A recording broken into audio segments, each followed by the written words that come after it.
하나님의 약속의 말씀은 신약성경 가운데 요한복음 14장 21절에서 24절까지 말씀, 신약성경 173면에 있는 요한복음 14장 21절에서 24절 우리 한 목소리로 합독합니다. 나의 계명을 지키는 자라야 나를 사랑하는 자니 나를 사랑하는 자는 내 아버지께 사랑을 받을 것이요 나도 그를 사랑하여 그에게 나를 나타내리라.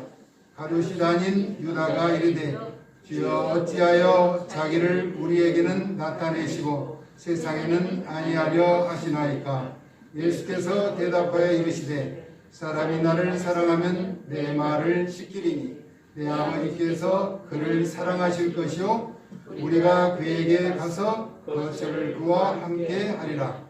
나를 사랑하지 아니하는 자는 내 말을 지키지 아니하나니 너희가 듣는 말은 내 말이 아니요 나를 보내신 아버지의 말씀이니라. 아멘.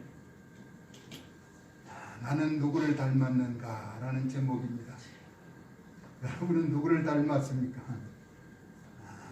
발가락이 닮았다는 김동인 작가의 동강에 실린 그런 내용이죠. 이 내용은 1932년 32살의 나이에 이 작가가 내용을 기록했는데 자녀를 가질 수 없는 상황에 결혼을 했죠. 그런데 자녀가 생긴 거예요. 자신을 닮은 모습을 아무리 찾아봐도 찾을 수가 없는 거예요. 찾다가 발가락이 닮은 모습을 찾았다라는 가슴 아픈 이야기죠. 그 아버지의 그 아들이라고 말하죠.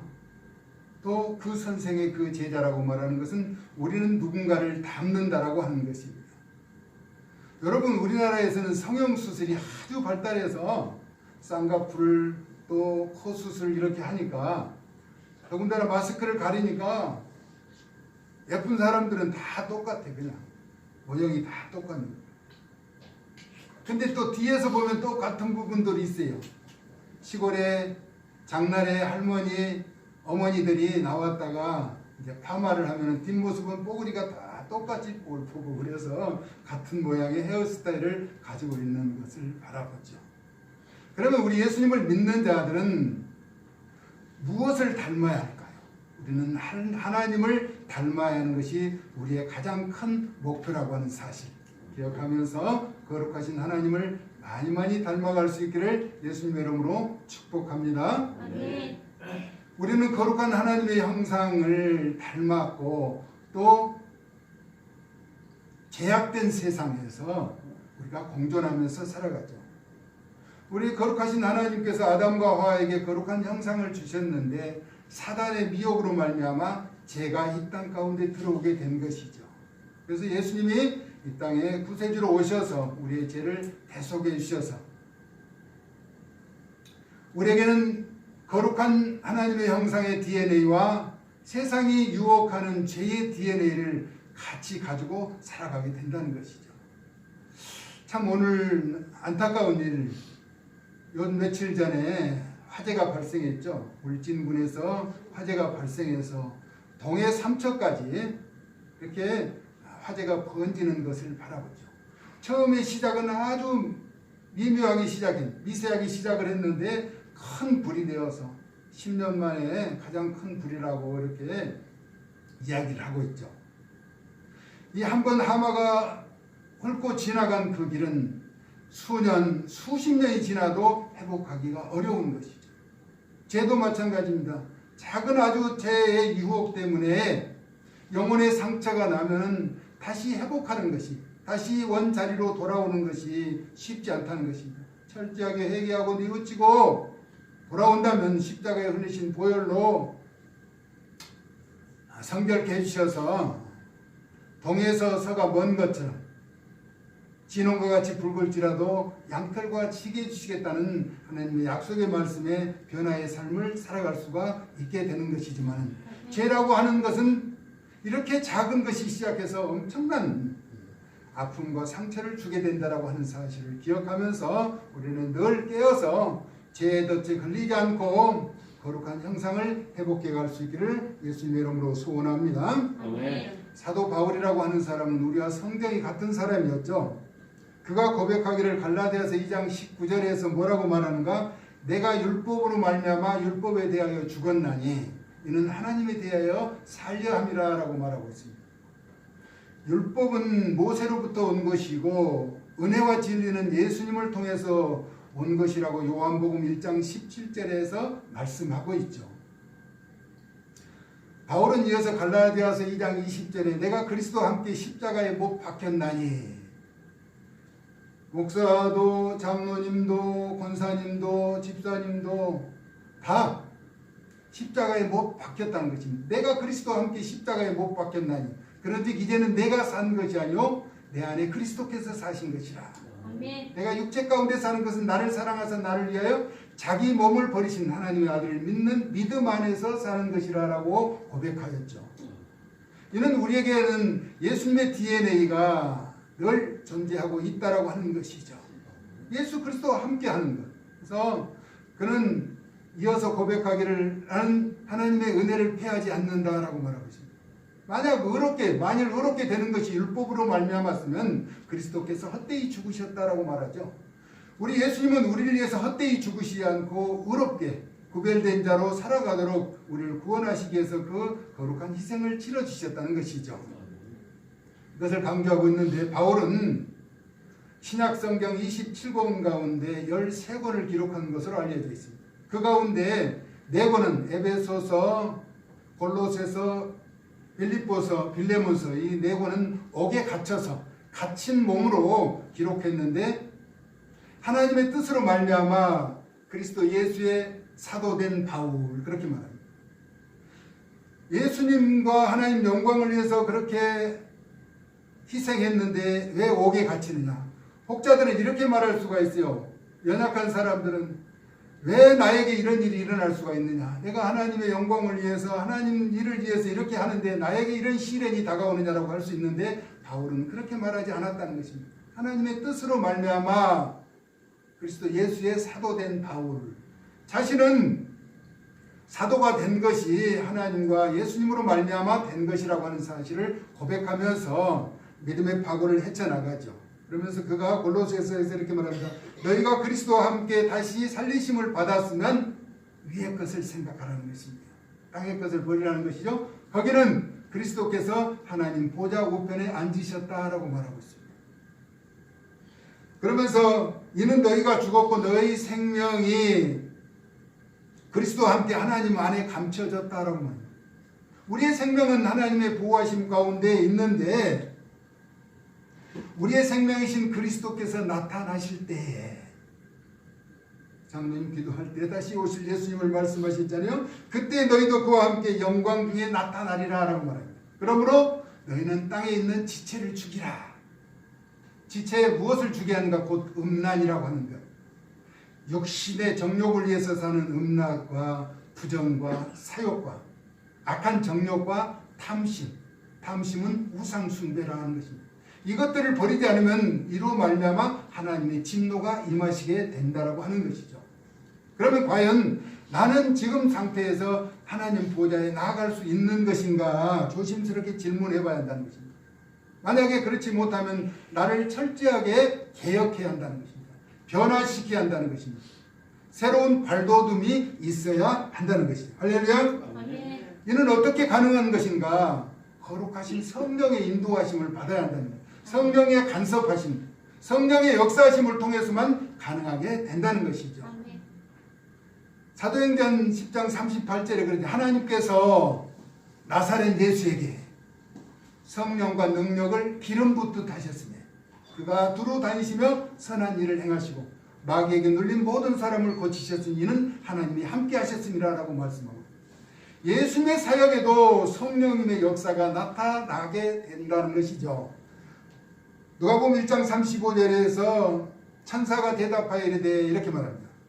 성령이 내게 임하시고 지극히 높으신 능력이 너를 덮으시리니 그러므로 나실 바 이는 거룩하신 하나님의 아들이라 라고 말씀하고 있습니다. 오늘 읽었던 우리 본문의 내용 나의 계명을 지키는 자라야 나를 사랑하는 자니 나를 사랑하는 자는 내 아버지께서 사랑을 받을 것이요 나도 그를 사랑하여 그에게 나를 나타내리라 라고. 예수님의 계명, 가르친 계명을 지키는 자가 예수님을 사랑하는 자라는 것입니다. 입으로만 사랑하는 것이 아니라 계명을 지켜야 한다는 것입니다. 그 계명을 지키는 자는 하나님께도 사랑을 받게 된다라고 말씀하고 있는 것이죠. 요한복음 14장 15절에 너희가 내 계명을 지키는 나를 사랑하면 나의 계명을 지키리라라고. 예수님을 사랑하는 자는 예수님의 계명을 지키게 되어 있다는 것입니다. 그러면 주님의 계명을 지키는 자에게 어떤 약속이 주어지는가? 출애굽기 20장 6절에 나를 사랑하고 내 계명을 지키는 자는 1000배까지 은혜를 베푸신다라고 말씀합니다. 한 대, 두 대가 아니라 1000배라고 하는 것은 무한하게 우리에게 은혜를 베풀어 주신다는 것이죠. 그러면 우리는 누구를 닮아야 하는가? 누구를 닮아가야 하는가 하는 것이죠. 하나님의 거룩한 형상을 담는 우리는 하나님을 찾아가야 하는 것이죠. 나를 찾으면 나를 만나게 되고 만나려면 부르짖으라는 것입니다. 그냥 와서 얌전히 있는 것이 아니라 하나님을 찾기 위해서는 부르짖으라는 거예요. 그렇다고 우리 하나님이 구만리장천에 계신 분이 아니라 모든 것을 듣고 보고 알고 계신다는 것입니다. 그러면서 우리가 하나님을 찾고자 하는 열망이 어느 정도인가를 바라보시는 것이죠. 에레미야 29장 12절 13절에 너희가 내게 부르짖으라 내가 와서 기도하면 내가 너희들의 기도를 들을 것이요. 너희가 온 마음으로 나를 구하면 나를 찾을 것이요 나를 만나리라. 하나님은 찾는 자를 만나 주신다는 것입니다. 그러면 거룩하신 하나님과 우리의 만남을 방해하는 존재는 무엇이냐는 것이죠. 우리가 그토록 하나님을 만나고자 하는데 하나님의 음성을 듣고자 하는데 가만히 있지 않는 것, 방해하는 세력이 있다는 것이죠. 바울이 데살로니가 교우들을 만나기 위해서 한 번, 두 번 시도해 보았지만은 그 존재는 사탄은 눈에 보이지 않으나 우리 주변의 환경과 여건을 활용해서 교묘한 방법으로 우리의 활동을 방해하고 있다는 것입니다. 어떤 일을 하려고 할 때 두려움을 갖게 하는 것이죠. 한 가지 예를 들어본다면 결혼을 하려고 하면은 요즘 젊은이들은 모든 것을 다 갖춰놓고 결혼을 하려고 해요. 그런데 사실은 뭐 금수저를 물고 나오지 않으면은 다 모든 것을 갖춰놓고 결혼하기가 어렵다는 거예요. 근데 집도 사고 직장도 마련하고 모든 것을 다 갖춰서 가재도구도 갖춰놓고 결혼을 하려고 하는데 그것이 쉽지 않아서 자꾸 미뤄지는 것입니다. 미루면 해결되는가? 미루면 미룰수록 어려워지는 거예요. 내가 원했던 그 배우자는 그 높이에서 사라지게 되는 것이죠. 갈수록 이제 멀어지는데 내 높이는 낮출 수가 없는 것이죠. 한 해, 두 해 가면은 바꿔지려나 하는데 바꿔지지 않아요. 근데 전에 하는 얘기들이 있어요. 한 사람이 월급을 받아가지고 둘이 살아도 저축하면 사는데 혼자 살면은 날 써도 부족하다라고 하는 건 그래서 이제 우리 어른들이 살아오면서 경험한 바로 이야기를 하죠. 시작이 반이라고 이야기하듯이 시작하면 이루어지는 것입니다. 그런데 무엇이든지 뒤로 미루는 것이 이루어지지 않는다는 것입니다. 마귀가 사용하는 최고의 작전이라는 것이죠.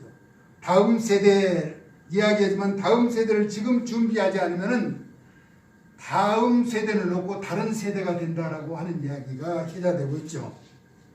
지금 하지 않고 뒤로 미루면 그 일은 나와는 상관이 없게 되는 것입니다. 왜냐하면 다음부터 잘하면 되지라고 하는 것은 다음은 유한한 우리에게 기약이 없어지기 때문이라는 것입니다.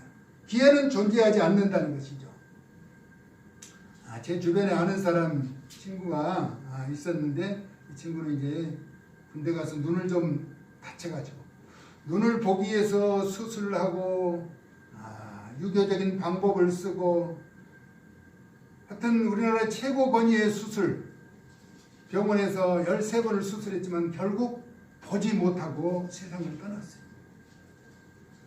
또 한 사람은 자신의 모든 소유를 다 팔아서 더 오래 건강하게 살아보겠다고 시작을 한 것이 결국 한 푼도 써보지 못하고 병원에 누워있다가 세상을 마감하게 됩니다. 얼마나 안타까운 일인지. 자신들이 그렇게 추진하고자 하는 일들이 그렇게 쉽게 이루어지지 않더라는 것입니다. 그래서 마귀는 이러한 전략을 사용하는 것이죠. 사탄은 무슨 일이든 우리가 하려는 일을 뒤로 미루도록 하는 것입니다. 또 방해한다는 것이죠. 그런 기회를 얻지 못하게 하는 것입니다. 오늘 우리가 하나님의 계명을 지키지 못하는 자신이 내일은 잘 지킬 수 있을 것이라는 기대는 하지 않는 것이 좋습니다. 오늘 최선을 다하지 못하는 사람이 내일을 잘할 수 있는 것이라는 약속은 할 수가 없는 것이라는 것이죠. 나는 누구를 닮았는가? 오직 예수님을 닮아가야 하는 것이죠. 믿음의 주요 온전하게 하시는 일 예수를 바라보자 라고 합니다. 그는 그 앞에 있는 십자가를 참으사 부끄러움을 개의치 아니했습니다. 하나님 보좌 우편에 앉으셨다라고 말합니다. 예수님도 십자가를 지는 것이 쉬운 일은 아니셨습니다. 그럼에도 뒤로 미루지 않고 자신이 십자가를 져야 한다는 사실을 알고 겟세마네 동산에서 한 방울이 핏방울이 되도록 몸부림치며 기도하고 그 사명을 감당하신 것이죠. 우리에게 주어진 일을 뒤로 미루는 것은 마귀가 속삭이는 것이라는 것입니다. 늘 무슨 일이든지 앞당겨서 이루어야 좋은 결과가 나타나게 된다는 것이죠. 우리 예수님은 십자가를 지셨지만은 부활하셔서 거룩한 하나님 보좌 우편에 앉아 계신 것입니다. 결론을 말씀드리고자 합니다. 예수님을 닮아가기 위해서는 가르치는 그 모든 계명을 지켜야 한다는 것입니다. 왜냐하면 하나님의 말씀이기 때문인 것입니다. 청개구리도 그 부모의 유언을 따른다라고 말하죠. 하물며 구별된 하나님의 사람들, 주님이 말씀하신 계명을 지키지 않는 것은 있을 수가 없는 것이라는 것입니다. 하나님의 거룩하신 형상을 닮은 DNA를 소유한 우리는 힘써 계명을 지키고 가르침에 따라야 한다는 것입니다. 그럼 우리의 기도는 언제 응답이 될까요? 여러분, 새가 울고 꽃이 피면 봄이 오는가요? 봄이 왔으니까 꽃이 피고 새가 오는 거예요. 우리가 기도했으면 기도는 응답은 하나님께서 허락하신다는 것입니다. 내가 기도했다고 응답되는 것이 아니라 하나님 뜻에 합당해야 한다는 것입니다. 새가 울고 꽃이 피어서 봄이 오는 것이 아니라 봄이 왔기 때문에 새가 울고 꽃이 핀다는 것이죠. 우리의 인식의 차이가 있어야 한다는 것이죠. 우리는 누구를 닮아가야 하는가? 거룩한 형상. 앞서 산불 얘기를 했지만 죄라고 하는 것은 작은 것이 우리를 무너지게 하고 두려움을 갖게 한다는 것입니다. 그러나 우리는 예수님이 가르쳐진 계명을 지키면서 담대하게 나아갈 때 우리 앞에 방해하는 세력은 존재할 수가 없는 것이죠. 왜냐하면 죽음의 권세까지 다 이기시고 부활하신 능력이 대신은 우리 주님이 우리의 구세주 되시기 때문인 것입니다. 그래서 우리는 이 현실이 두렵죠. 어렵죠. 그러나 강하고 담대하게 용기 있게 확신을 가지고 나아가야 한다는 것입니다. 이 코로나 시대가 끝나면 그냥 늘 형통하게 순풍에 돛단 듯이 봄바람만 불어오는 것이냐. 우리 앞에는 우리가 알지 못하는 수많은 난제들이 기다리고 있다는 것입니다. 그럼에도 불구하고 우리는 전능하신 하나님을 신뢰하면서 약속의 말씀을 붙잡고 나아가면 되는 것이 나의 계명을 지키는 자라야 나를 사랑하는 자니 나를 사랑하는 자는 내 아버지께도 사랑을 받을 것이다 라고 말씀합니다. 계명을 지키는 것은 주님의 DNA를 우리가 가지고 있기 때문에 하나 되어야 한다는 것입니다. 우리가 주님과 연합하면 우리를 무너뜨리게 할 세력은 존재할 수가 없다는 것입니다. 발가락이라도 닮아서 닮은 점을 찾고자 하는 사람의 안타까운 모습을 이야기했던 것처럼 우리는 거룩한 형상을 본받고 예수님을 닮아가야 한다는 것입니다. 이 세상에 사는 사람들은 대부분이 그래요. 이 세상을 마감할 때가 언제인지를 모른다는 거예요. 오늘 새벽에 저는 세상을 마감한 안타까운 소식을 접했는데 오래 살고 싶지만 모든 수완은 하나님께 달려있는 것이죠. 오늘 주님 바라보면서 이 땅에 주어진 생애를 뒤로 미루지 말고 우리 마음에 감동한 성령님이 우리의 마음을 감동하시고 우리의 생각을 주장하시고 우리의 환경에 역사하실 때 순응하며 따라가면 된다는 것입니다. 나의 계획보다는 주님의 계획을 앞서 나아가는 우리에게는 늘 좋은 일이 일어나게 될 것입니다. 아멘. 2022년 이렇게 출발하는 이제 사순절과 함께 나아갈 때 고난받으신 우리 주님을 생각하면서 늘 동행하면서 주님의 음성을 듣고 주의 계명을 지키면서 끝까지 승리하는 하나님의 사람들 다 되어질 수 있기를 예수님의 거룩하신 이름으로 축복합니다. 아멘. 하나님의 거룩한 형상을 닮아가기를 원합니다. 그러나 우리의 마음 가운데 죄악의 요소가 자리 잡고 있습니다. 성령님 도와주셔서 떨쳐버리고 하나님 말씀하심 앞에 순복하며 믿음의 의로운 길을 걸어가 승리의 계가를 부르도록 은총을 덧입혀 주시옵소서. 예수 그리스도의 거룩하신 이름으로 축복하며 기도 올리옵나이다. 아멘.